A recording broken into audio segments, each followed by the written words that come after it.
Right. Hello, everybody. It is Tuesday night. It's cheese night, and we are talking PDO cheeses. One of the rarer PDO cheeses, Dovedale, and of course Stilton, one of the very best and well-known and globally recognised PDO cheeses. And for that reason, we have got Robert and Diana from Hartington. Welcome to Tuesday night, guys. So how are you? How are you faring? We're good, thank you. Yep, getting busy. Yeah, it's beginning to open up again. Are you looking at, feeling that life will return to normal? It will be a new normal. It will be different. Things never ever go back to how they were, do they? When you've had such a shock to the system, but we've changed, we've adapted, and we'll be different as well. Mm-hmm.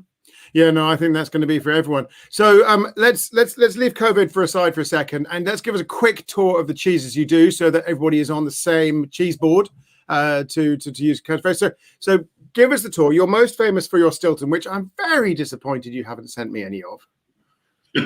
We thought we'd play a game with you and send you Shropshire instead. You have. But Stilton is your #1 seller, is that right? It is, yes.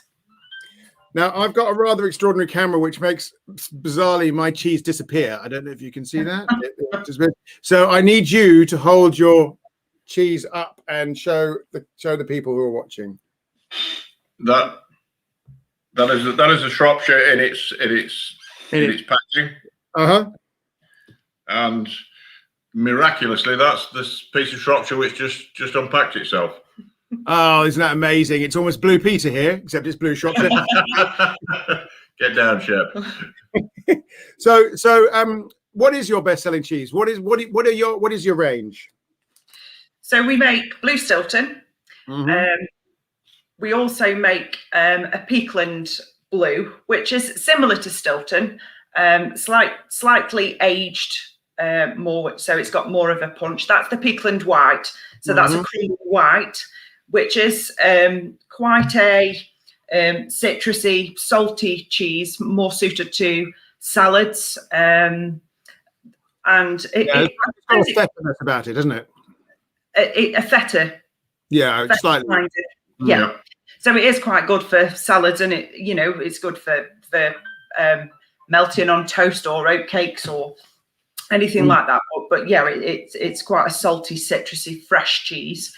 Yeah, when I opened it just smelt of clean dairy. It has that instant clean curd kind of thing. Yeah. It actually blends particularly well, and we've created a range of sort of blended what we call pebbles. Vodka with orange. Yes, I was going to do that one last. I figure let's start with the vodkas. Just to say, we're traditional and modern as well. Hartington Poppy. Peakland white cheese with chili. So Hartington is so Peakland is made the same way as Stilton. How does it vary from Stilton? So it's still a slow acidifier, as in it acidifies overnight, but it's not got any of the blue moulding. It's not matured as a blue cheese would be. It's quite a fresh, young cheese, so it's ready to go in a couple of weeks. What, with the blue in it? No, the white, the crumbly one. That's the salty, fresh cheese. That's ready in a couple of weeks. So when you mature it with the blue, you're needling it at 2 or 3 weeks, I'm assuming. And if it's a blue cheese, it's got the blue moulding, and it's pierced at 5 and 6 weeks old. So we pierce it twice.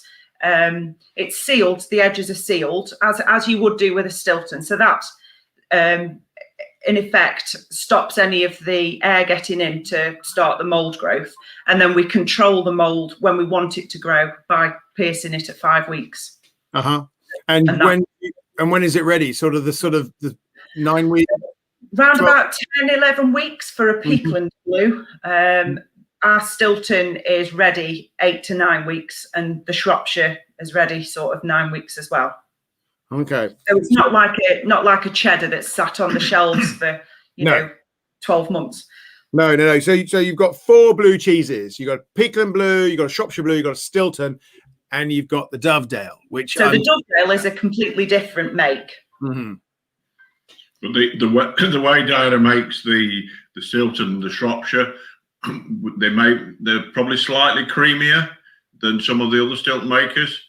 We follow the strict PDO rules, but we try to differentiate by making them slightly smooth, slightly creamier, slightly buttery, and not quite as strong.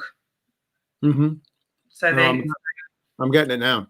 It's nice. It's got you press it against the top of your palate, and it's got a it's very elastic. Elastic, I don't know if that's the right word, but it's got a smooth pulp to it that is very quite easy. buttery.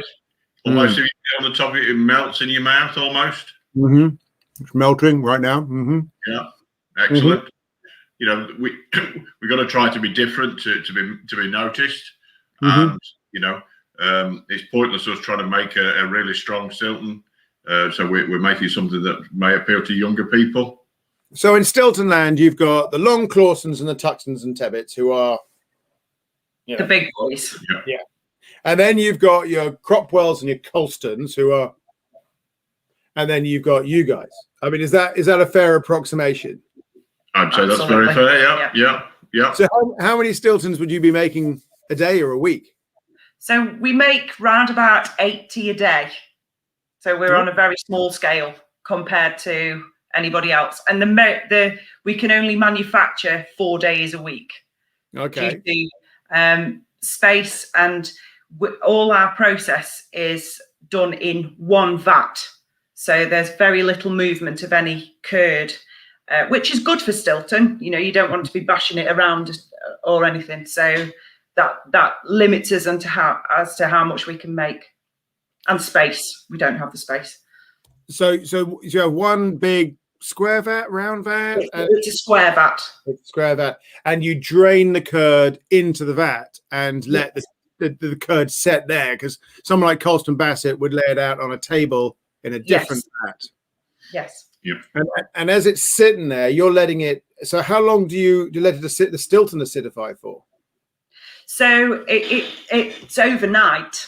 So it's left to drain overnight, which is approximately about 12 hours from finishing one part of the process until the following morning. And then we check the acidity to make sure that it's ready. Then it's cut and allowed to drain a little bit more. When it's ready, then it's salted. It's salted over 4 occasions to try and get even distribution. Then it's put through a mill, which sort of creates walnut-sized pieces, and then put into the hoops. There's no pressure applied, because part of the PDO is that you can't apply any pressing at all. So it's allowed to settle under its own weight. I mean, the Stilton hoops are a specific size to allow you to fill them up so you get the perfect size, and then it's put into a temperature and humidity controlled environment and turned on a daily basis to ensure even distribution of the moisture. I'm just going to sort of fill in, just in case anyone watching is not familiar with what a PDO is.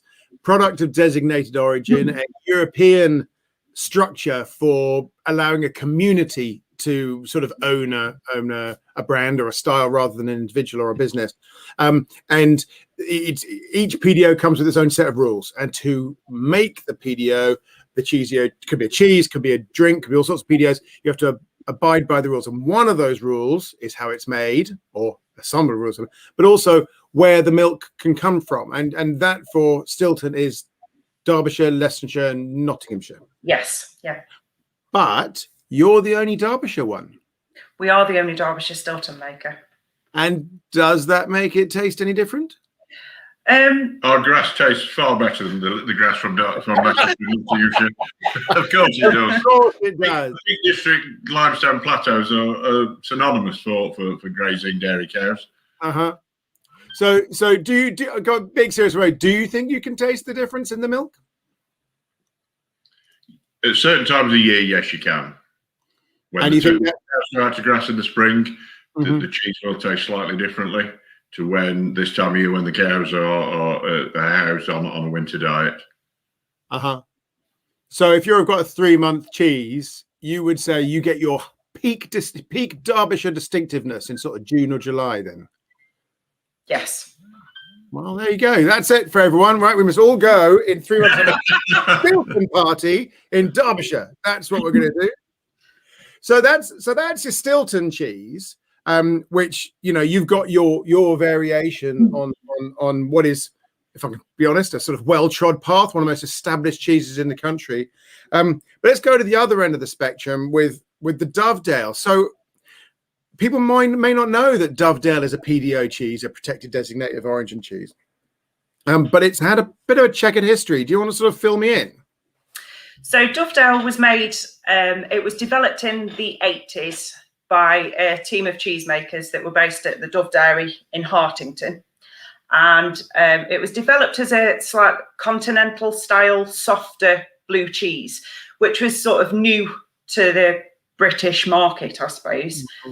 And it was made in Hartington from that time until the dairy closed in 2009, when it was ceased to be made. And we had every intention of sort of resurrecting it. And we started to produce it again in 2016 in very small quantities.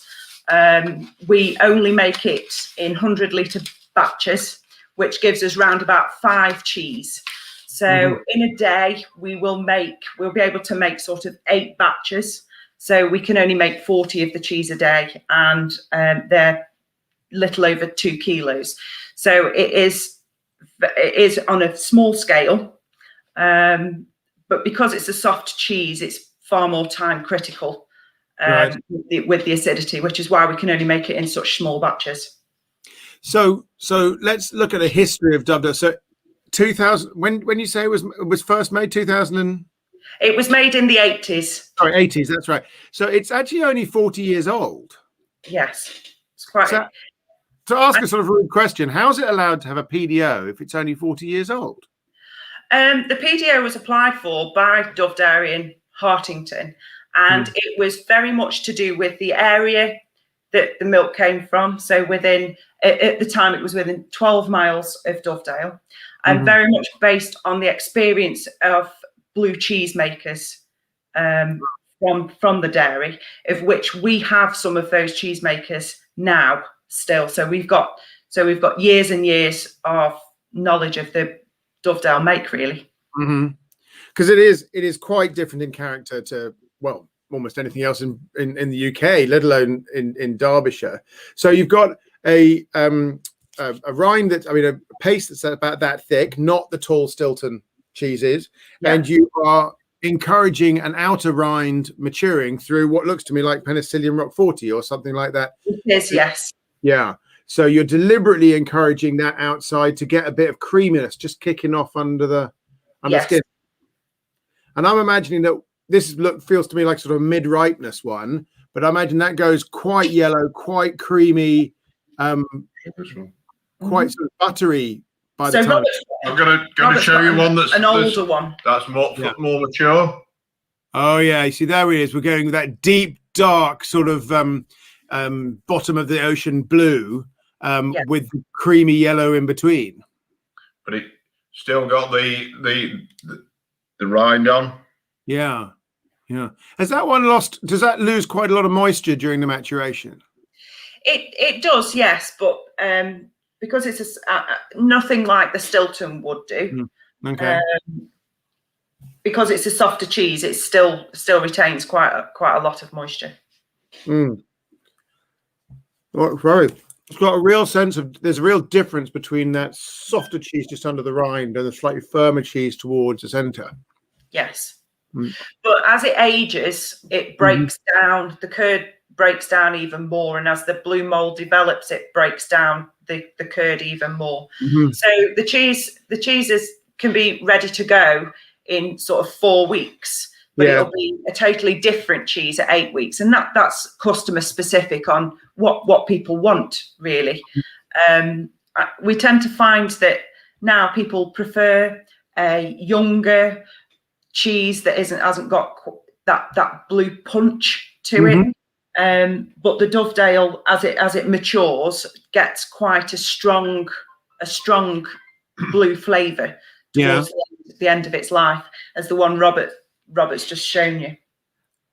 Oh, I'd love to do a tasting of sort of 2 or 3 ages of it. It feels like it's going to transition quite significantly in those 3 to 4 weeks kind of thing. And so, I mean, it is an interesting question. So what we're protecting through that PDO is not so much the history of a cheese, but a history of cheese making, that sort of heritage of those styles. Yes, it is. So interesting. So interesting. And you the only people making Dovedale at the moment? It is made at another place that's actually over the border in Staffordshire. Oh, Staffordshire. Sounds evil. But that's it, is it? So, because it's not widely available. I don't often see it at all. No. Oh, that's interesting. So you've got these 2 classics. Then you've obviously jumped on the Stilton bandwagon of thinking Shropshire Blue is the answer. It's a lovely companion to Stilton. Sort of, if you don't like Stilton, you'll like Shropshire Blue kind of thing. So why did you take this on? Is this something that just was requested by customers, or do you like it yourself? I imagine it's again, because we're small, it fits for us to do sort of relatively small sort of production runs, and some of the bigger dairy creameries wouldn't want to do small production cheeses. So it does fit with our sort of ethos really to have more smaller customers with specific demands really. And Shropshire's one of those that does sort of fit. Not a lot of people make Shropshire Blue, so that's helped us gain sort of market share and allowed us to get other cheeses into those same customers as well. Is it made exactly the same way as your Stilton with the annatto, or do you have any variations on it? There's a slight variation with the ingredients, but essentially the make is the make. What's the slight variation? I can't give away my secrets. Oh, there's a mute button somewhere here. Yeah, no, it's just between us 3. No one ever watches this. Is the milk secretly from Staffordshire? Is that what it's about? You see, and you don't want to admit it. No, it's we wouldn't want to give our secrets away, would we? Really? Okay. The texture of the Shropshire Blue is quite distinct to other cheeses. It's got much more of a it doesn't have any crumbly, well, not the piece I have anyway, has any crumbliness to it. It's a completely a soft paste, except it's not that soft. It's a firm paste is probably a better way of putting it. Yeah. It's quite buttery and very, very creamy, but you still got that blue cheese flavour to it. Yeah, it's funny when we were working with the academy, or when I was working with the academy, trying to find a flavour for blue cheese. We couldn't come up with one. It's blue. It tastes of that kind of spicy, musty, sort of punchiness as you described it, and it's difficult to find a sort of way of breaking it out. So that's your range of blues. Now but you then go on to have your own brand, which is the Peakland, which is the other end of the spectrum, rather than part of a community of cheeses that has a wider number of makers across the country. You've got something that's wholly your own. Yeah, I mean, the reason, bear in mind, the creamery here was sort of built in some old barns and buildings on the farm in 2011. Started to make cheese in October 2012. Well, you'll understand that we haven't got a PDO to make Blue Stilton or White Stilton. You have to go through a process which takes quite a lot of time to get accredited by the Stilton Makers Association. It took us 2 years to get the accreditation. So you have to have something to sell. Yeah, and Peakland Blue, Peakland White were 2 cheeses that that we created ourselves and made, so we'd actually got some income. And you've continued with them, so obviously they've been successful for you, particularly locally, with the tourism around Hartington. People want a local cheese. So the Peakland Blue and Peakland White work really well for that. It sells very well in places like Chatsworth Farm Shop. You know, the historic association with Chatsworth. Lots of other sort of local delis, shops. You know, people, tourists, they're looking for something local, something to, you know, some of the history and some of the, you know, some nice food as well. So it was an easy win for us to begin with, really. Well, that's essential. I mean, we see that in a number of cheesemakers is that their local community, maybe not so much the local community, the people who come into the locality really want to taste the cheese of that area and sort of pick up a sort of local cuisine vibe thing. Yeah. And it's a good thing. Now you've got the Peakland Blue and the Peakland White and the Peakland Cracked Black Pepper and the Peakland Hottie and the Peakland and this the vodka one that I'm tucking into now. It's not going to get me drunk. I know that's a silly question, but you know I'm just going to check. Yeah, this the one. Mm-hmm. You haven't waxed these. Would you consider doing them? Well, again, you know, just for the same reason that we're not trying to make a Stilton the same as Clawson, Tuxford, Cropwell, or Colston. Yeah. We're not trying to make a blended cheese the same as everybody else who makes wax truckles. So, you know, we're trying to be different and, you know, sort of packing them in something where you can see the cheese. It's slightly softer than quite a lot of the wax truckles. And just a point of difference, really. I can see that people like the cheese. That's the main difference. Mm-hmm. Those wax truckles, though, very practical. Yeah. Easy brand, travel easily. You can see why they all do it. Yeah. I mean, this is still using very fresh Peakland White. Mm-hmm. You know, that's a couple of weeks old. So you still have that real cheese flavour, whereas sometimes if it's in the wax truckle, it can be months old and you kind of lose the cheese. Mm-hmm. Really. Yeah, that's definitely a sin often leveled at many wax cheeses, is what any blended cheeses, not necessarily wax cheese, blended cheese, where the flavour is that much more of the additive than it is of the cheese itself. Yeah. Yeah. I mean, with the vodka and orange, you can still taste the Peakland White. You get the bitterness of the orange and the vodka, but you can still taste the fresh saltiness and the curd of the white, with it being such a fresh cheese. What we tried to do is sort of pick flavours which additives which go with the cheese as well, rather than just picking a popular flavour. Yeah, no, you've. I mean, everyone does a chili, but going with vodka and orange, these are departures from standard. We actually made a chocolate and chili one. Oh, you see, you're going to offend some of those. And it was.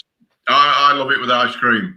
It shouldn't be right, but it's one of those. I might think. Love or hate. I'm with you, Robert. I'm not that I've tried it with ice cream, to be honest, but I'm not a fan of telling people what they should do in their own home. If you sort of mean, if you want to have chocolate, chili, cheese with ice cream, you go right ahead. That's what being in a liberal democracy is all about. That we have cheese with the chocolate and all that, and no one can stop us. The saltiness in the cheese with the chocolate kind of sort of works quite well together. Right, I've got some question here from Claire L. I don't know if I know you, Claire L. What breed of cows do you have? Because I understand you have Frisian cows. So the sheep's the ships of the field, the black and whites. Yeah. Now you have your own farm as well as a creamery, and your creamery is on your farm, and you are working towards using your own milk, but you're not doing it yet. Is that right?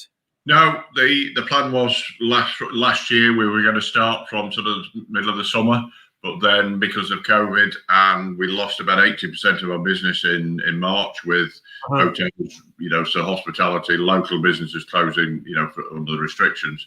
So everybody would have heard of the horror stories of low milk prices last spring. And you know, if we'd ended up selling quite a lot of milk on the distress market, that would have been pretty catastrophic for us.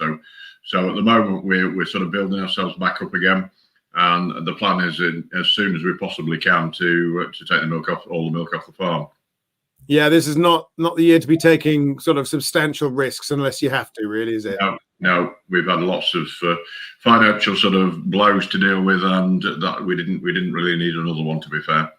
Yeah, no, I think that, you know, everyone watching and the whole cheese community is just going to breathe one sigh of relief if people like yourself can make it through.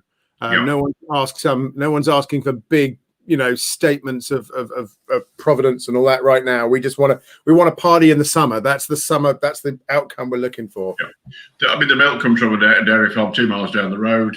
You know, essentially it's the same milk, really, just off this particular farm. So, I mean, we have some chats in Cheeseland about whether the transportation of the milk, or to be honest, the bumbling down the road changes the flavour of the milk, whether that sort of shake changes it, and bringing it across just literally from a milking parlour across the yard makes a difference. Do you sort of have a view on that? Our milk only travels around about a mile down the road. So for us, it's not really got time to shake about.